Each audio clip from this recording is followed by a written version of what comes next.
কিছু হলে তো সাংবাদিকদের কাছে তথ্য আসে, তো কোনো একটা টিকিট তো আপাতত আপনারা এখন পর্যন্ত পাওয়ার কথা না, মানে তথ্য অনুসন্ধানে বা কোনো রিপোর্টে কি কোনো টিকিট আপনাদের হাতে এসে পৌঁছেছে, বা কেউ বিএনপিরও যদি কেউ নিয়ে আসতো যে ভাই এই যে জামাত টিকিট বিক্রি করতেছে, এটা আপনাদের কিন্তু ফলো করা উচিত।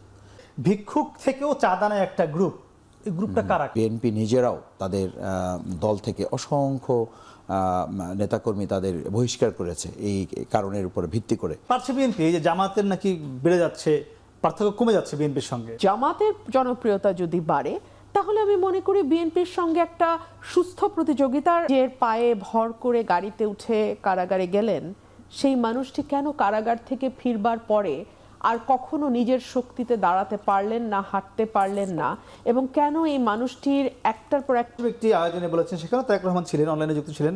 তিনি বলেছেন যে দলটি স্বাধীনতার বিরোধিতা করেছিল তারা আবার ধর্মকে ব্যবহার করে মানুষকে বিভ্রান্ত করছে।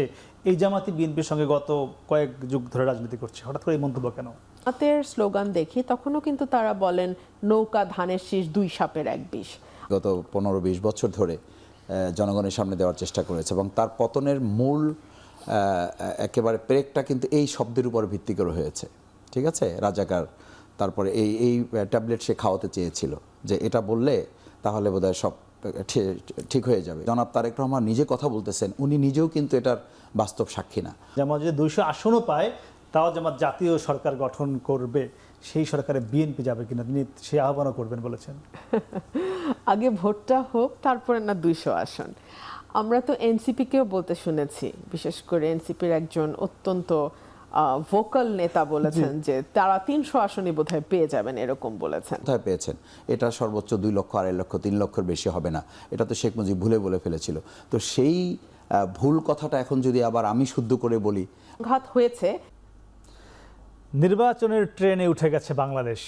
কাল সন্ধ্যায় অথবা সর্বোচ্চ দেরি হলে বৃহস্পতিবার ঘোষণা হবে বহুল কাঙ্ক্ষিত ত্রয়োদশ জাতীয় সংসদ নির্বাচনের তফসিল। নির্বাচনকে ঘিরে ইতিমধ্যেই সব প্রস্তুতি সম্পন্ন করতে দেখা যাচ্ছে রাজনৈতিক দলগুলোকে। মূল রাজনৈতিক দলগুলোর নেতৃত্বে গঠন করা হচ্ছে নির্বাচনী জোটও। নির্বাচনকে ঘিরে চলছে কথার লড়াই, যে লড়াই পৌঁছে যাচ্ছে মাঠে ময়দানেও। সব মিলিয়ে নির্বাচনকে ঘিরে কোন দিকে যাচ্ছে দেশ আর কোন দিকে রাজনীতি। দর্শক, স্বাগত আপনাদের সাথে আছি আমি মাহমুদ রাকিব। আমরা আজ আলোচনার নাম দিয়েছি ভোটের হুইসেল। আর এ নিয়ে আলোচনা করতে আমাদের সাথে 2 জন জনপ্রিয় রাজনীতিবিদ রয়েছেন। আছেন বাংলাদেশ জাতীয়তাবাদী দল বিএনপির সাবেক সংসদ সদস্য ও সুপ্রিম কোর্টের আইনজীবী ব্যারিস্টার রুমিন ফারহানা, এবং আরও আছেন বাংলাদেশ জামায়াত ইসলামীর ঢাকা মহানগরী দক্ষিণ শাখার সেক্রেটারি ডক্টর শফিকুল ইসলাম মাসুদ। আপনাদের দুজনকে স্বাগত। দর্শক, আমরা একটু শুরুতে রুমিন আপার কাছে শুরু করতে চাই। নিশ্চয়ই জানেন যে আগামীকালই সম্ভবত তফসিল দেওয়া হচ্ছে, সব প্রস্তুতি নেওয়া হয়েছে। আজকে প্রধান বিচারপতির সঙ্গে দেখা হয়েছে, কালকে দুপুর নাগাদ না সকালের পরপরই রাষ্ট্রপতির সঙ্গে দেখা করবে নির্বাচনী কমিশন। সব মিলিয়ে কতটা প্রস্তুত বিএনপি? আপনাকে অসংখ্য ধন্যবাদ। সার্টেনলি দীর্ঘ সময়ের পর বাংলাদেশ একটা নির্বাচনে প্রবেশ করতে যাচ্ছে, এবং এই নির্বাচনটিকে ঘিরে মানুষের প্রত্যাশা, মানুষের স্বপ্ন, মানুষের আশা অনেক বেশি। এবং বাংলাদেশের বৃহত্তম রাজনৈতিক দল হিসেবে বিএনপিও এই রকম একটি নির্বাচনের জন্য দীর্ঘ সময় অপেক্ষা করেছে। চাইলে বিএনপি 2014-এ অংশ নিতে পারত এবং বিরোধী দলও যেতে পারত। চাইলে বিএনপি 2024-এও নির্বাচনে অংশ নিতে পারত, কিন্তু বিএনপি চেয়েছিল বাংলাদেশে একটি সুষ্ঠু, অবাধ, নিরপেক্ষ নির্বাচন যখন হবে তখনই বিএনপি নির্বাচনে অংশ নেবে। সো নানান রকম চড়াই উতরাই, নানান রকমভাবে আমাদের নেতাকর্মীদের উপর দিয়ে ঝড় ঝাপটার পরে অবশেষে বাংলাদেশ একটি নির্বাচন হতে যাচ্ছে, আশা রাখি ফেব্রুয়ারিতে, এবং বিএনপি শতভাগ প্রস্তুত। খালেদা জিয়া হাসপাতালে, তারেক রহমান এখনো বাংলাদেশে আসেননি, এই দুটি বিষয় রেখে একটু বলবেন, মাথায় রেখে। সার্টেনলি কেন মাথায় রাখবো না। আমাদের বিএনপির চেয়ারপারসন বেগম খালেদা জিয়া, তিনি কেন অসুস্থ, কেন তার শারীরিক অবস্থার এতটা অবনতি, এটাও কিন্তু দেশের মানুষ খুব ভালোভাবে জানে। এবং যেই মানুষটি নিজের পায়ে ভর করে গাড়িতে উঠে কারাগারে গেলেন সেই মানুষটি কেন কারাগার থেকে ফিরবার পরে আর কখনো নিজের শক্তিতে দাঁড়াতে পারলেন না, হাঁটতে পারলেন না, এবং কেন এই মানুষটির একটার পর একটা ভাইটাল অর্গানের সমস্যা দেখা দিল, এটাও কিন্তু বাংলাদেশের মানুষ খুব ভালোভাবে জানে। হ্যাঁ, ভারপ্রাপ্ত চেয়ারম্যান এখনো বাংলাদেশে আসেন নাই, কিন্তু তিনি বাংলাদেশে আসবেন না এটা কিন্তু একবারও উনি বলেননি, না, কেউ বলেনি। সো উনি আসবেন, আমরা আশা করছি তফসিলের পরপরই উনি বাংলাদেশে আসবেন। কিন্তু উনি যেভাবে দলকে গত 15 বছর দেশের বাইরে থেকে দিক নির্দেশনা দিয়েছেন, এবং বিশেষ করে 18-র পর থেকে আমি বলবো, 18 সালে যখন দেশনেত্রী বেগম খালেদা জিয়াকে কারাগারে নেওয়া হলো, তারপর থেকে কিন্তু দলের স্টিয়ারিংটা জনাব তারেক রহমানের হাতে। মানে এই দুটি বিষয়ে নেতিবাচক কোনো প্রভাব ফেলছে না না, বিএনপিতে? একেবারেই না। এবং আমি মনে করি যে ম্যাডামের শারীরিক এই অবস্থায় এবং ওনার দেশের জন্য তার আজকে যে পরিণতি দাঁড়িয়েছে, দেশের মানুষের জন্য, দেশ জনগণের জন্য, সেটার একটা রিওয়ার্ড আমরা ভোটের মাঠে পাবো। আচ্ছা, একদম। মাসুদ, একটু আপনার কাছে ফিরতে চাই। আপনারা যদি আমরা বলি দীর্ঘদিন ধরে একসঙ্গে ভোট করে এসেছেন বিএনপির সঙ্গে, বিএনপি জামাতের সঙ্গে ভোট করে এসে জোটবদ্ধ ভোট, এবার আলাদা ভোট হচ্ছে এবং আওয়ামী লীগের পরিবর্তে বিএনপি আপনাদের প্রধান প্রতিপক্ষ। কতটা প্রস্তুত জামাত নির্বাচনের জন্য? অনেক ধন্যবাদ আপনাকে এবং যারা দর্শক শ্রোতা শুনছেন, পরে শুনবেন, সবাইকে সালাম জানাচ্ছি। আসসালামু আলাইকুম রহমতুল্লাহ। জামাত ইসলামী শুরু থেকেই আমরা নির্বাচনের জন্য মাঠে একই সাথে আমরা আন্দোলনও করেছি এবং নির্বাচনের প্রস্তুতিও নিচ্ছি। আন্দোলনও করতে হয়েছে জনগণের প্রয়োজনেই। আপনারা জানেন যে বিচার সংস্কার, জুলাই সনদ সংক্রান্ত গুরুত্বপূর্ণ অনেকগুলো বিষয়, বিশেষ করে গণভোট প্রসঙ্গে জনগণের যে প্রত্যাশা ছিল, সেই প্রত্যাশা পূরণে আমরা ভূমিকা রেখেছি। বিশেষভাবে আমাদের প্রবাসী ভাই বোন যারা, তাদের ভোটে অন্তর্ভুক্ত করা, এরকম অনেকগুলো বিষয়কে সামনে রেখে আমাদের একই সাথে আমরা নির্বাচনের জন্য মাঠে আমাদের সবাইকে কাজে সম্পৃক্ত করেছি। আবার পাশাপাশি আমরা আন্দোলনের মাধ্যমেও যেগুলো জনগণের নির্বাচনের সাথে সম্পৃক্ত বিষয়, সেগুলোকে আমরা কাভার করার চেষ্টা করেছি।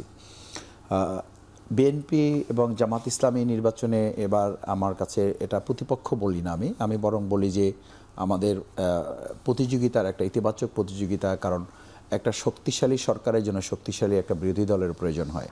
একটা মানে সাস্টেইনেবল স্টেট যদি আপনি বলেন, বিগত দিনে কি হয়েছে, বিগত দিনে যেটা হয়েছে যে আওয়ামী লীগ কোনো গৃহপালিত বিরোধী দল দিয়ে তারা চলেছে এবং সে প্রেক্ষাপটে একটা রাষ্ট্র শুধু না, তারা নিজেরাও ধ্বংস হয়ে গেছে, দেশ ছাড়া হয়েছে। তো আমরা মনে করি যে আমাদের পরস্পরের মধ্যে একসময় আমরা আন্দোলন করেছি। এখন দেশের যে বিরাজমান পরিবর্তিত প্রেক্ষাপট, সেই প্রেক্ষাপটে বিএনপির সাথে আমাদের এখন শত্রুতা তৈরি হয়ে গেছে, এটা তো ভাবার কোনো কারণ নাই। বরং বিএনপির সেটা কথা থাকে, বিএনপির মধ্যেও তো তাদের প্রতিযোগিতা আছে না, তাদের এক এক আসনে 5 জন 10 জন 7 জন ক্যান্ডিডেট আছে, তারা তো কম্পিটিশন করতেছে। তো এই কম্পিটিশনের মধ্যে আমি নেতিবাচক দেখি না যতক্ষণ পর্যন্ত সৌজন্যতা থাকে, পরমত সহিষ্ণুতা থাকে, পরস্পরের প্রতি শ্রদ্ধা সম্মান থাকে, ভাষাগত দিকে আমরা যদি রাজনৈতিক শিষ্টাচারটা সংরক্ষণ করতে পারি, তাহলে অত অসুবিধা হওয়ার কথা না। বরং সেটাই যেটাকে আমরা বিউটি অফ ডেমোক্রেসি বলি, যে ডেমোক্রেসিতে আপনি যত বেশি পর্যালোচনা হবে, যত বেশি পরস্পরের যৌক্তিক সমালোচনা হবে, তত একটা রাষ্ট্র অগ্রগতি, উন্নতি এবং আধুনিক উন্নত বিশ্বের সাথে আমরা তাল মিলে চলতে পারবো। কিছুক্ষণ আগে আপনি বলছেন যে সৌজন্যতা থাকে, জামাতের আমির তিনি কিছুক্ষণ আগেই বলেছেন যে সমাজের রন্ধ্রে রন্ধ্রে দুর্নীতি ভরে গেছে। আপনি জানেন যে আজকে বিশ্ব দুর্নীতি বিরোধী দিবস, এবং সেখানে তিনি বলেছেন যে ভিক্ষুক থেকেও চাঁদা নেয় একটা গ্রুপ। এই গ্রুপটা কারা, কাদেরকে উনি মিন করেছেন? দেখেন, আমরা কিন্তু এই কথাটা শুরু থেকে বলে আসছি যে আওয়ামী লীগ যে চাঁদাবাজি, যে সন্ত্রাস, যে ফ্যাসিবাদের রাজনীতির কারণে তারা দেশ ছাড়া হয়েছে, শুধু ক্ষমতা ছাড়া না, দেশ ছাড়া হয়েছে। একই কাজ আমাদের দেশে করছে এবং কোনো ক্ষেত্রে আমরা শুনছি, দেখছি এবং পত্রপত্রিকায় আমরা জানছি। এমনকি বিএনপি নিজেরাও তাদের দল থেকে অসংখ্য নেতাকর্মী তাদের বহিষ্কার করেছে এই কারণের উপরে ভিত্তি করে। তাদের কোথাও কারণ দর্শানোর নোটিশ করেছে, বহিষ্কার করেছে, আবার তাদের সংশোধন হয়েছে মনে করে তাদেরকে ফেরত নিয়ে আসছে। এটা হাজারের উপরে, মানে কয়েক হাজার। তো এই যে পরিস্থিতিটা হচ্ছে, এটা তো খুব স্বাভাবিকভাবেই বোঝা যায়। আর আমরা এই প্রসঙ্গে খুব স্পষ্ট কথা বলেছি। তো আমিনুল জামাত যে কথাটা বলেছেন যে আমরা চাঁদাবাজের কারণে একটা সরকারকে পতন ঘটালাম, আমরা যে জামাত বিএনপি মিলে, সেই একই কাজ যদি আবার এখন হয়, তো সেটা যদি জামাত করে, জামাতের ব্যাপারে বিএনপি বলুক। আর বিএনপির ব্যাপারে যদি এটা হয়ে থাকে, তাহলে বিএনপি তাদের ব্যাপারে পদক্ষেপ নেওয়া উচিত। কারণ এরকম একটা প্রেক্ষাপট তৈরি হলে বিএনপির জন্য এটা ভালো হবে না। ভালো হবে না বলতে তারা নিশ্চয়ই উপলব্ধি করছেন ভালো হচ্ছে না যে তারা নিশ্চয়ই খেয়াল করছেন যে যেসব এলাকাগুলোতে তাদের জনপ্রিয়তা একটা জায়গা ছিল, সেই জনপ্রিয়তা জরিপগুলো এখন আসতেছে, সেই জরিপে নিশ্চয়ই তারা উপলব্ধি করতে পারতেছেন যে ক্রমান্বয়ে ভোটের রেশিওটা কিন্তু জামাতের একটা সময় ছিল যে জায়গায়, সেই জায়গাটা থেকে এখন একটা সময় আমাদের থেকে একটা ভালো ব্যবধান ছিল, সেই জায়গাটা এখন বরং বলা হচ্ছে জরিপে যে জামাত ইসলামী এখন দলগতভাবে আমরা জনপ্রিয়তার শীর্ষে অবস্থান করছে। আর পার্সেন্টেজগত দিক থেকে যদি ধরা যায় তাহলে 30 এবং 34 মাত্র আমি 4% একটা উপলব্ধি ব্যবধান। করতে পারছে বিএনপি যে জামাতের নাকি বেড়ে যাচ্ছে, পার্থক্য কমে যাচ্ছে বিএনপির সঙ্গে, বিষয়টি তাই? দেখুন, প্রত্যেকটা জরিপেরই নানান রকম ফ্লস থাকে, সেগুলো নিয়ে আলোচনা হতে পারে। এবং জরিপ যে সবসময় ভোটের মাঠের চিত্রটা পুঙ্খানুপুঙ্খ রূপে তুলে ধরে সেরকমটি নাও হতে পারে। যতক্ষণ পর্যন্ত বাংলাদেশে একটি সত্যিকারের নির্বাচন অনুষ্ঠিত না হচ্ছে ততক্ষণ পর্যন্ত জরিপ নিয়ে আমরা আলোচনা করতে পারি, কিন্তু একমাত্র নির্বাচনের পরেই এবং একটি সুষ্ঠু নির্বাচনের পরেই বোঝা যাবে মাঠে কার কি অবস্থা। আর এখানে আমার ভাই যে কথাটি বললেন, জামাতের জনপ্রিয়তা যদি বাড়ে তাতে তো কোনো অসুবিধা নাই, এবং আমরা মনে করি যে আগামীর বাংলাদেশ হবে সুস্থ প্রতিযোগিতার বাংলাদেশ। এটা অন্তত আমি এই আশাটা দেখতে চাই। একটা সময় বাংলাদেশ নির্মূলের রাজনীতির মধ্যে দিয়ে গেছে, একটা সময়ে আমি জামাত ইসলামের উদাহরণই দেই, আমাদের শিবিরের ভাইরা বলতেও পারতেন না যে তারা শিবিরের সমর্থক, তাদেরকে বিভিন্নভাবে নির্যাতন করা হতো। ইভেন সংসদে দাঁড়িয়ে আমি আবরার ফাহাদ যখন হত্যাকাণ্ড ঘটে তখন আমি বলেছিলাম, যখন একটা রব উঠলো যে আবরার ফাহাদ শিবির করে, তখন আমি বলেছিলাম যে এটা একটা ট্রেডিশন হয়ে দাঁড়িয়েছে যে give them a bad name and then kill it. So এই জায়গা থেকে তো বের হওয়ার একটা সুবর্ণ সুযোগ আমাদের হাতে এসছে, কেন সেটা আমরা কাজে লাগাবো না? জামাতের জনপ্রিয়তা যদি বাড়ে তাহলে আমি মনে করি বিএনপির সঙ্গে একটা সুস্থ প্রতিযোগিতার যদি আমরা মানে সেই কালচারটা তৈরি করতে পারি, তাহলে আগামীতে নির্বাচনের মানে সময়ে প্রত্যেকের মাথায় থাকবে, প্রত্যেকটা দলের মাথায় থাকবে আমি আরো কত ভালো কর্মী রিক্রুট করতে পারি, আমি রাজনীতিতে আরো কত গুণগত পরিবর্তন আনতে পারি, আমি কিভাবে মানুষের আরো কাছে যেতে পারি, আমি কিভাবে আরো বেশি সুশৃঙ্খল একটা দলে পরিণত হতে পারি। সো আমি এটাকে খুবই পজিটিভলি দেখি। সেই পজিটিভের জায়গায় আমরা দেখলাম যে আপনাদের ভারপ্রাপ্ত চেয়ারম্যান, আমরা কখনোই তাকে জামাত সম্পর্কে নেতিবাচক কোনো কথা বলতে দেখিনি। তিনি যতদিন ধরে রাজনীতিতে রয়েছেন, তিনি সম্প্রতি একটি আয়োজনে, বিএনপির আয়োজনে বলেছেন যে 1971 সালে কোন দল লক্ষ লক্ষ মানুষকে হত্যা করেছে এটি জানা আছে, তারা মানুষের মা বোনদের ধর্ষণ করেছে এটি বলেছেন, এবং তিনি স্পষ্ট জামাতকে ইঙ্গিত করেই বলেছেন। তাহলে হঠাৎ করে এই প্রতিক্রিয়া তিনি কেন দেখালেন, আমি সে উত্তর জানবো। কিছুক্ষণ আগেই বিএনপির মহাসচিব একটি আয়োজনে বলেছেন, সেখানে তারেক রহমান ছিলেন, অনলাইনে যুক্ত ছিলেন, তিনি বলেছেন যে দলটি স্বাধীনতার বিরোধিতা করেছিল তারা আবার ধর্মকে ব্যবহার করে মানুষকে বিভ্রান্ত করছে। এই জামাতই বিএনপির সঙ্গে গত কয়েক যুগ ধরে রাজনীতি করছে, হঠাৎ করে এই মন্তব্য কেন? দেখুন, পলিটিক্সের মাঠে, বিশেষ করে ভোটের মাঠে, পরস্পরের ব্যাপারে মন্তব্য করা, পরস্পরের দুর্বলতম বিষয় নিয়ে জনগণকে জানানো এবং কথা বলা, এটা খুব আশ্চর্য হবার কিছু নেই। বিশ্বব্যাপী নির্বাচনের সময় প্রতিদ্বন্দ্বী দলগুলোর মধ্যে এটা হয়ে থাকে। আমরা যখন জামাতের স্লোগান দেখি তখনও কিন্তু তারা বলেন নৌকা ধানের শীষ 2 সাপের 1 বিষ, অথবা তারা বলেন চাঁদাবাজ অমুক তমুক বলেন, এবং এটার মধ্যে আমি আসলে কোনো ম্যালিসও দেখি না, আমি এটাকে অত সিরিয়াসলিও নেই না, কারণ বাংলাদেশের মানুষ জানে কার কি ভূমিকা কখন কোথায় কিরকম ছিল। সো এটা জাস্ট মনে করিয়ে দেওয়া, হয়তো বা দুই দলই মনে করছে যে এটা মনে করিয়ে দিতে পারলে তাদের দলের ভোট হয়তো কিছুটা বাড়বে বা প্রতিদ্বন্দ্বী দলের ভোট কিছুটা কমানো যাবে। সিরিয়াসলি নিতে চান না বিষয়গুলোকে, আপনারাও কি তাই সিরিয়াসলি নিচ্ছেন না? সিরিয়াসলি আমি এবং আপা কিভাবে নিচ্ছি ব্যাপারটা তা না, ব্যাপারটা হচ্ছে জনগণ কিভাবে নিচ্ছে। আমরা তো বলছি জনগণের জন্য, সেই ক্ষেত্রে আমাকে কিন্তু অ্যানালিসিসটা মাথায় নিতে হবে যে এই একই ন্যারেটিভটা শেখ হাসিনা আওয়ামী লীগ বিগত 15-20 বছর ধরে জনগণের সামনে দেওয়ার চেষ্টা করেছে, এবং তার পতনের মূল একেবারে প্রেকটা কিন্তু এই শব্দের উপর ভিত্তি করে হয়েছে। ঠিক আছে, রাজাকার, তারপরে এই ট্যাবলেট সে খাওয়াতে চেয়েছিল যে এটা বললে তাহলে বোধহয় সব ঠিক হয়ে যাবে, কিন্তু সেটার উপর ভিত্তি করেই এই জেনারেশন কিন্তু তাকে মানে শুধু পদত্যাগ না, মানে দেশ থেকে বাধ্য করেছে। সুতরাং আমাদের পারসেপশনটা কিন্তু সামনে নিতে হবে। জনাব তারেক রহমান এই প্রসঙ্গটা নিয়ে এসেছেন, আবার ওনারই কিন্তু বক্তব্য আছে যে ওনাকে যখন সাংবাদিকদের সামনে মুখোমুখি হতে দেখা গেছে সেই ভিডিও এখন সামনে পাওয়া যাচ্ছে, যে এটা তো শেখ মুজিবুর রহমানও এটা বিষয়টা তাদেরকে বলেন নাই, তাদের নেতৃবৃন্দ এটার সাথে সম্পৃক্ত এই কোশ্চেন তোলেন নাই। শেখ হাসিনা লম্বা সময় ক্ষমতা ছিল, তারা তো এটা তোলেন নাই। তো একই কথা তো আজকে জনগণ ওনাদেরও বলবে যে ওনারা 3 টার্ম ক্ষমতায় ছিলেন, ওনাদের তো সুযোগ ছিল জামাতের এই এত অপরাধ করেছে জামাত, সেই বিচার তারা 3 টার্ম ক্ষমতায় ছিলেন, প্রধানমন্ত্রী বেগম খালেদা জিয়া ছিলেন, উনিও তো কোনো না কোনো দায়িত্বে ছিলেন। তো সেই জায়গায় তাহলে জামাতের বিচারের প্রশ্ন তখন উঠলো না কেন? যদি না উঠে থাকে তাহলে এখন এই প্রসঙ্গটা কেন? এই কেনর জবাবটা আসলে আমি, আপনি বা আমাদের আপা এখন ঠিক করলে হবে না, এটা সাধারণ মানুষ ঠিক করবে যে এই প্রসঙ্গগুলো মূলত একটা দলকে যখন তারা জনপ্রিয়তার দিক থেকে তাকে আর আদর্শিকভাবে বা কাজের দিক থেকে ফেস করা যায় না, তখন ইতিহাস টেনে তাকে ছোট করার একটা সুযোগ বের করা হয়। ঠিক একইভাবে কিন্তু আপনারাও বিএনপিকে আবার চাঁদাবাজ বলেন, দুর্নীতিগ্রস্ত বলেন, আপনারা কিন্তু বিএনপির সঙ্গেই ক্ষমতায় ছিলেন, আন্দোলন করেছেন, তাহলে সেটা আপনারাও নিচ্ছেন কিনা? না, সেটা তো এখনকার মানে চাঁদাবাজি প্রসঙ্গ, সন্ত্রাস, দখলদার, এগুলো তো টেন্ডারবাজি, এগুলো তো এখনকার বাস্তবিক ব্যাপার। এখন এটা জেনারেশন দেখতেছে। আর 71 ইস্যু নিয়ে যে জনাব তারেক রহমান নিজে কথা বলতেছেন, উনি নিজেও কিন্তু এটার বাস্তব সাক্ষী না। উনি ওটা শুনে বলতেছেন, ওনারই কিন্তু একটা বক্তব্য আছে। যখন এই 30 লক্ষ কথা বলা হয়েছে, তখন উনি দাঁড়িয়ে এটার প্রতিবাদ করেছেন। 30 লক্ষ কোথায় পেয়েছেন? এটা সর্বোচ্চ 2 লক্ষ, 2.5 লক্ষ, 3 লক্ষের বেশি হবে না। এটা তো শেখ মুজিব ভুলে বলে ফেলেছিল। তো সেই ভুল কথাটা এখন যদি আবার আমি শুদ্ধ করে বলি বা শুদ্ধ করে বলার চেষ্টা করি, এই বিচার বিশ্লেষণগুলো এদেশের জনগণ করবে। সুতরাং আমার মনে হয় না যে এই ইস্যুগুলো গুরুত্বপূর্ণ। এটা স্বাধীনতা আমাদের কাছে গুরুত্বপূর্ণ, স্বাধীনতার 3টা মূল স্তম্ভ আমাদের কাছে গুরুত্বপূর্ণ: সাম্য, মানবিকতা, ন্যায় বিচার বা যেটা সামাজিক ন্যায় বিচার, এটা গুরুত্বপূর্ণ।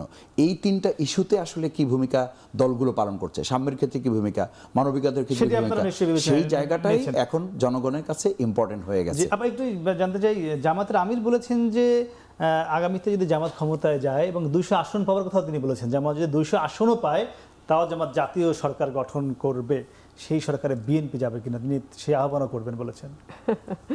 আগে ভোটটা হোক, তারপরে না 200 আসন। আমরা তো এনসিপিকেও বলতে শুনেছি, বিশেষ করে এনসিপির একজন অত্যন্ত ভোকাল নেতা বলেছেন যে তারা 300 আসনই বোধহয় পেয়ে যাবেন, এরকম বলেছেন।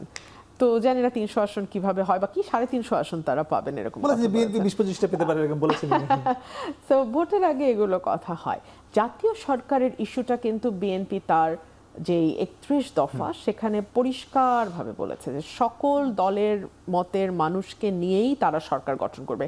তারও আগে 2016 সালে যখন ভিশন 2030 দিল দেশনেত্রী বেগম খালেদা জিয়া, সেখানেও তিনি জাতীয় সরকারের কথা বলেছেন এবং তিনি বলেছেন যে অনেক সময় দেখা যায় যে দলগুলো হয়তো জাতীয় নির্বাচনে লড়ে জায়গা করতে পারে না, ছোট দলগুলোর কথা বলেছেন, কিন্তু দেশের মানুষের প্রতি, দেশের প্রতি তাদের দায়বদ্ধতা অনেক।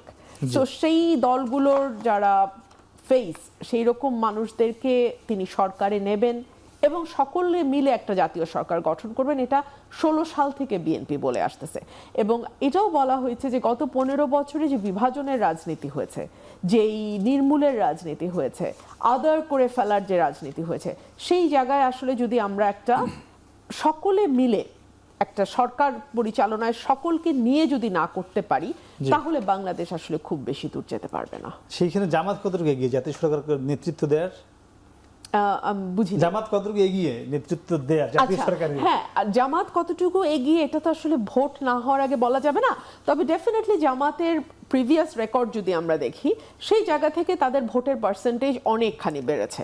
এর পিছনে অনেক কারণ আছে, বাট এটা সত্য যে জামাতের ভোটের পার্সেন্টেজ নিশ্চয়ই বেড়েছে। বলছেন জাতীয় সরকারে অন্যকে আহ্বান করছে, 200 আসন পাওয়ার কথা বলছেন, হঠাৎ করে এত কনফিডেন্সটা কেন? না, হঠাৎ করে এই কনফিডেন্সের তো ব্যাপার না। ব্যাপারটা হচ্ছে আমরা এই দেশে বিভিন্ন সময়ে যে সংসদ নির্বাচনগুলো হয়েছে, জামাত ইসলামী সেখানে প্রতিনিধিত্ব করেছে। সেই প্রতিনিধিত্বের জায়গায় আমাদের একটা খুব গুড রেকর্ড জাতির সামনে আমরা দিয়েছি। যখন এই দেশ দুর্নীতিতে চ্যাম্পিয়ন, তখন আমাদের 2 জন মন্ত্রী 3টা মন্ত্রণালয় দুর্নীতি মুক্তভাবে পরিচালনা করেছেন। সুতরাং এই যে মানে করাপশনের জায়গায় আমরা একটা মানুষের এখন সবচেয়ে গুরুত্বপূর্ণ জায়গা হচ্ছে এটা যে আমরা নো করাপশন, আমরা দুর্নীতি চাই না, সুশাসন, গুড গভর্নেন্স চাচ্ছে। এই জায়গাটা জামাত ইসলামী তো মুখে না, আমরা কথায় না, আমরা কাজে দেখাতে পেরেছি। স্বাভাবিকভাবেই এবার নির্যাতন নিপীড়নের জায়গা দেখেন, বেগম খালেদা জিয়া নিশ্চয়ই অত্যাচারিত হয়েছেন শেখ হাসিনা দ্বারা, এরপরে ভারপ্রাপ্ত চেয়ারম্যান উনি দেশের বাইরে চলে যেতে বাধ্য হয়েছেন। তো এর পাশাপাশি আবার দেখেন জামাত ইসলামের 7 জন নেতাকে কিন্তু সরাসরি ফাঁসি দেওয়া হয়েছে। দেলোয়ার হোসেন সাঈদী রাহমাহুল্লাহ উনি এই দেশের শুধু না আন্তর্জাতিকভাবে উনি শিক্ষিত একজন আলেম, তাকে মেডিকেলি কিলিংয়ের মাধ্যমে হত্যা করা হয়েছে। এই সমস্ত বিষয়গুলো সামনে রেখে জনগণের পারসেপশন 3টা। একটা হচ্ছে আধিপত্যবাদ বিরোধী আন্দোলনে জামাত ইসলামের ভূমিকা, সেটা পাবলিক পারসেপশনটা আমাদের সাথে ক্যারি করেছে। নাম্বার 2 হচ্ছে সেই ভূমিকা বিএনপির নাই। হ্যাঁ, না সেটা আছে, সেই জায়গাটা তারা তাদের মতো করে চিন্তা করছে কে কতটুকু করেছে। সেই আধিপত্যবাদ বিরোধিতা আবার কিন্তু দ্বিচারিতাও দেখা যাচ্ছে যে আমরা এখন মানে ভারতের সাথে মিলিয়ে কি করছি। এখন বিএনপির কিন্তু আমি এলাকায় আমি শুনতে পাই যে আমাদের আধিপত্যবাদ মুক্ত একটা আমাদের বিএনপি দরকার, যে বিএনপি খালেদা জিয়া করেছেন, যে বিএনপি শহীদ প্রেসিডেন্ট জিয়া রহমান করেছেন, আমরা সেই বিএনপি খুঁজছি। তো এই কথা শুধু আমার জামাত ইসলামী বা মানে কোনো দলের না, এটা কিন্তু সাধারণ মানুষেরও এবং বিএনপির একটা বড় অংশের কথা যে আমরা সেই বিএনপি চাই যে বিএনপি শহীদ প্রেসিডেন্ট জিয়া রহমান করেছেন, যারা আধিপত্যবাদের কাছে মাথা নত করেন নাই। তার মানে হচ্ছে সামথিং হ্যাপেন, কোথাও এরকম প্রবলেম হচ্ছে। 2 হচ্ছে যে আমরা একটা মানে আমাদের জনশক্তি বা আমাদের কর্মীদের মাঝে আমরা সুশাসনের একটা এক্সাম্পল আমরা সেট করতে পেরেছি। আর 3rd ছিল আমাদের সবচেয়ে বড় যেটা, সেটা হচ্ছে যে সৎ, দক্ষ, যোগ্য নেতৃত্ব বিনির্মাণে আমরা সাধারণ মানুষের পাশে থাকার চেষ্টা করেছি একেবারে নিঃস্বার্থভাবে। একটি বিষয়ে জানতে চাই, অনেক কিছু করেছেন, আবার আপনাদের নিয়ে একটি কথা বারবারই উঠে আসছে যে এই নির্বাচনকে সামনে রেখে আপনারা ধর্মকে ব্যবহার করছেন। গতকালও বিএনপির স্থায়ী কমিটির সদস্য সালাউদ্দিন আহমেদ বলেছে যে আপনারা ধর্মকে ট্যাবলেট হিসেবে ব্যবহার করে আগামী নির্বাচনে একটি পরিকল্পিতভাবে এগোচ্ছেন ধর্মকে ব্যবহার করার। জান্নাতের টিকিটের বিষয়ে একটি রয়েছে, এর নিয়ে খুবই আলোচনা সমালোচনা চলছে। সামাজিক যোগাযোগের মধ্যে বলেছে জামাত জান্নাতের টিকিট বিক্রি করছে। মানে এই বিষয়গুলো আসলে কি আপনারা আসলেই করছেন না অন্য কোনো বিষয় রয়েছে? মানে আমাদের দেশে কিছু হলে তো সাংবাদিকদের কাছে তথ্য আসে, তো কোনো একটা টিকিট তো আপাতত আপনারা এখন পর্যন্ত পাওয়ার কথা না। মানে তথ্য অনুসন্ধানে বা কোনো রিপোর্টে কি কোনো টিকিট আপনাদের হাতে এসে পৌঁছেছে বা কেউ বিএনপিরও যদি কেউ নিয়ে আসতো যে ভাই এই যে জামাত টিকিট বিক্রি করতেছে, এটা আপনাদের কিন্তু ফলো করা উচিত, এটার বাস্তবে এটার কোনো ভিত্তি নাই। 1 2 হচ্ছে এটা একটা বায়বীয় ব্যাপার। 3 নম্বর হচ্ছে আপনি একজন মুসলিম হিসাবে অথবা একজন হিন্দু হিসাবে জান্নাত, জাহান্নাম, স্বর্গ, মর্ত এটার সাথে তো আপনি রিলেট, আপনি তো এটার সাথে সম্পর্কিত। 3 নম্বর হচ্ছে রিলিজিয়ান বা ধর্মটা বাদ দিয়ে তো কোনো কিছু ধর্মে, আমাদের যে ধর্মে আমরা বিশ্বাস করি সেখানে আল্লাহ সুবহানাহু ওয়া তাআলা পরিষ্কার করেছেন যে আল ইয়াউমা আকমালতু লাকুম দীনাকুম ওয়া আতমামতু নি'মাতি রাদিতু লাকুমুল ইসলামা দীনা। মানে এখানে পরিপূর্ণ জীবন ব্যবস্থা। দিন মানে শুধু ধর্ম না, দিন মানে হচ্ছে মানুষের জন্ম থেকে মৃত্যু পর্যন্ত মাঝখানের সবটুকু সময় এবং ইহকাল পরকাল দুটো মিলে। সুতরাং আপনি যখন আধা ঘন্টা কথা বলবেন, আমি তো আমার এলাকায় বলি 5 মিনিট কথা বললেও তো আমার সামনে দুনিয়ার কল্যাণ যেমন বলা দরকার, গম নিয়ে আলোচনা করা দরকার, টিন নিয়ে আলোচনা করা দরকার, রাস্তা নিয়ে আলোচনা করা দরকার, স্কুল কলেজ নিয়ে যেমন আলোচনা করা দরকার। এটা যেমন আমার একটা ইম্পর্টেন্ট পার্ট লাইফের, আমার লাইফের কিন্তু আমার মৃত্যুর পরে জান্নাত জাহান্নামও it's a very important part. সুতরাং সেই পার্ট নিয়ে যদি কেউ আমাকে সতর্ক না করে, আমরা বলি যে আমরা জান্নাতের টিকিট বিক্রির কথাটা হচ্ছে আমাদের উপরে চাপিয়ে দেওয়া, এটা হচ্ছে আমাদেরকে একটা ফোবিয়া তৈরি করা। আর মূলত আমরা যেটা করি সেটা করা উচিত এবং সেটা বিএনপিরও করা উচিত মুসলিম হিসাবে, কারণ তারা তো বলে তারা মদিনা ইসলাম চায়। তো মদিনার ইসলামের মধ্যে তো এটা আছে। রাসূল সাল্লাল্লাহু আলাইহি ওয়াসাল্লাম তো মানুষদেরকে শুধু দুনিয়ার কথা বলেন নাই, তারা তো পরকালের সঙ্গে মানে ঈশার কথা, সতর্কতার জন্য তো বলেছেন জাহান্নাম থেকে বাঁচতে হবে, জান্নাতে যেতে হবে। আর দেখেন আপনি সালাউদ্দিন সাহেব বলেছে, সালাউদ্দিন সাহেব একা নামাজ পড়তেছেন মাঠে, সব আশপাশে দাঁড়িয়ে ছবি তুলতেছে। এইটা কি খুব দরকার ছিল? দরকার ছিল এটার যে লা ইলাহা ইল্লাল্লাহ ধানের শেষে বিসমিল্লাহ, এরপরে এটার কি দরকার আছে যে মানে ধানের শেষে ভোট দিলে আপনি জান্নাত পাবেন? এই একটা ভিডিও আছে আমার কাছে, আপনি চাইলে আপনি দেখাতে পারি। ধানের শেষে ভোট না দিলে জান্নাত পাবেন না, এইটা আমার কাছে ভিডিও আছে, এটা দেখাইতে পারি। আমি আপনাকে এটা দেখাইতে পারি যে শাহজাহান চৌধুরী নামে ওনাদের একজন ক্যান্ডিডেটের ঘর সামনে রেখে উনি বলেছিলেন যে এটা তো হচ্ছে মক্কা শরীফের মতো। যে এই কথাগুলো কিন্তু জামাত ইসলামী ধর্মকে ব্যবহার করে না, বরং ধর্মের ভিত্তিতে আমরা সমাজটাকে পরিচালিত করতে চাই। এটা তো আমাদের কথাই যে আমরা আল্লাহর আইন চাই, সৎলোকের শাসন চাই, এখানে তো কোনো গ্যাপ নাই। সুতরাং সেই গ্যাপের জায়গাটা আমি যেটা বলি যে জান্নাতের টিকিট বিক্রি করা না, বরং জামাত ইসলামী জান্নাতের দিকে মানুষকে ধাবিত করা। পরকালীন জীবনটাও আমাদের দুনিয়ার সাথে সম্পৃক্ত হলেই কেবল এই চাঁদাবাজ থেকে সে বাঁচবে, দুর্নীতি থেকে বাঁচবে, সন্ত্রাস থেকে বাঁচবে। এই বাঁচার জন্যই তাকে জান্নাত জাহান্নামের কথা স্মরণ করাতে হবে। মানে এটি বলছিলেন মাসুদ ভাই, আবার বিএনপির দিকে আঙুল তুলে যে বিএনপিও সে একই কাজগুলো করছে। আমি আশা করি আপনি ভাইকে যতটুকু সময় দিয়েছেন আমার ব্যাপারেও ইনসাফ করবেন। যে আমি না বলে মানে বিরোধী পরামর্শ হিসেবে বলেন যতটুকু সম্ভব। দেখুন আমরা তো লক্ষ্য করেছি, ধরুন সেই ডাকসু নির্বাচন থেকে সব রকম মানুষের একটা প্যানেল, ঐক্যমতের প্যানেল, এবং তারা কিন্তু নিজেদের নামেও ইলেকশনটা করে নাই, তারা সর্বদলীয় একটা অন্য নামে তারা করেছে। এবং সেখানে আমরা দেখলাম যে ক্যান্ডিডেটরা মানে কন্টেস্ট করলেন, জিতেও আসলেন, তাদের ইলেকশনের আগের দিনের ছবি একরকম, ইলেকশনের পরের দিনের ছবি একরকম। অবশ্যই ইলেকশনের পরপরই তার হেদায়েতও হতে পারে, সবই হতে পারে, কিন্তু মানুষের মনের খট কাটা যায় না। বিকজ আমরা তো এই ধরনের চেহারা শেখ হাসিনার সময় দেখেছি। 96-তে উনি যখন মাথায় কালো কাপড় বাঁধলেন, হাতে তসবি নিলেন এবং তিনি বললেন আমরা যা করেছি অপরাধ করে থাকলে মাফ করে দিন, এইবার অন্তত নৌকায় ভোটটা দিন। আমার তো এখন চোখের সামনে ভাসে এই ঘটনাগুলো। সো ওটার একটা ছোট্ট সংস্করণ আমরা যেন ডাকসু নির্বাচনের আগে দেখলাম।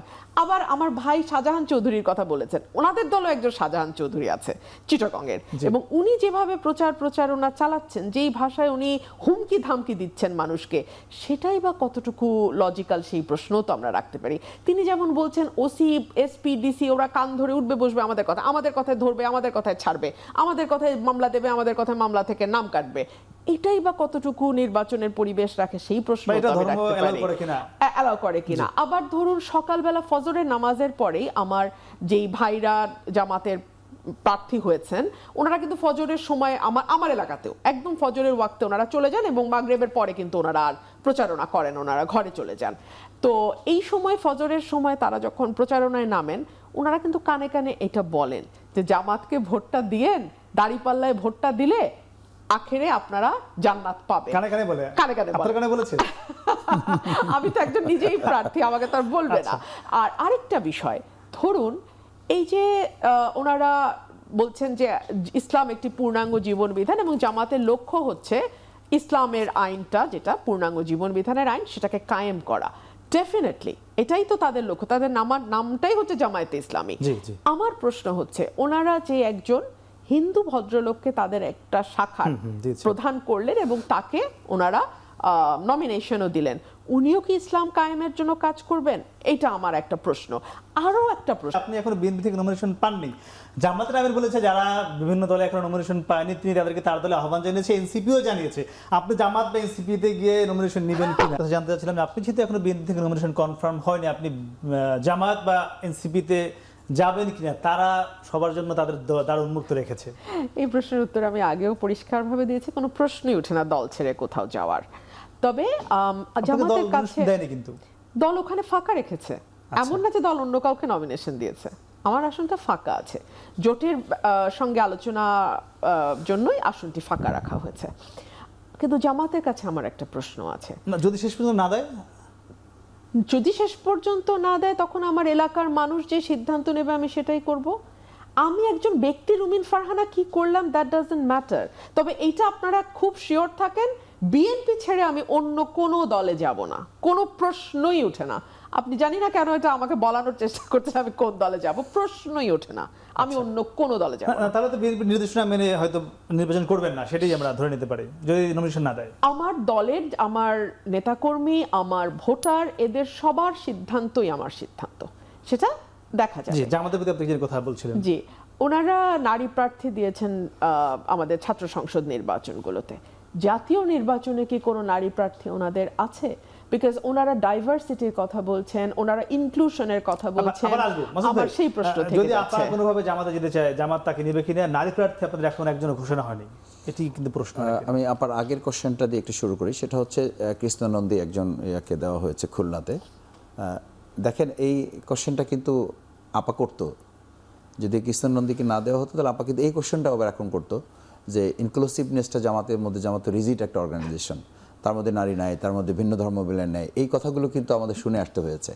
আর তার চেয়ে বড় কথা হচ্ছে যে একজন ব্যক্তি ইসলাম প্রতিষ্ঠা না প্রতিষ্ঠা করার প্রসঙ্গ না, সেও তো একটা ধর্মে বিশ্বাস করে এবং সে কিন্তু তার বক্তৃতায় বলেছে জামাত ইসলামী যে আল্লাহর আইনের কথা বলে, সত্যকে শাসনের কথা বলে, আমি সেই বিশ্বাস এবং সেই দৃষ্টিভঙ্গি নিয়েই জামাতের সাথে যুক্ত হয়েছি। আমি তারা যে আইডিওলজি ফলো করে আমি সেই আইডিওলজিটাকেই এক্সিকিউশন করব। তো এটা তো আমরা মত পছন্দ করি না, সে এটা পছন্দ করবে। আমরা সুদ পছন্দ করি না, ঘুষ পছন্দ করি না, ধর্ষণ পছন্দ করি, চাঁদাবাজি পছন্দ করি না, সেটা এক্সিকিউট করবে আমাদের সাথে।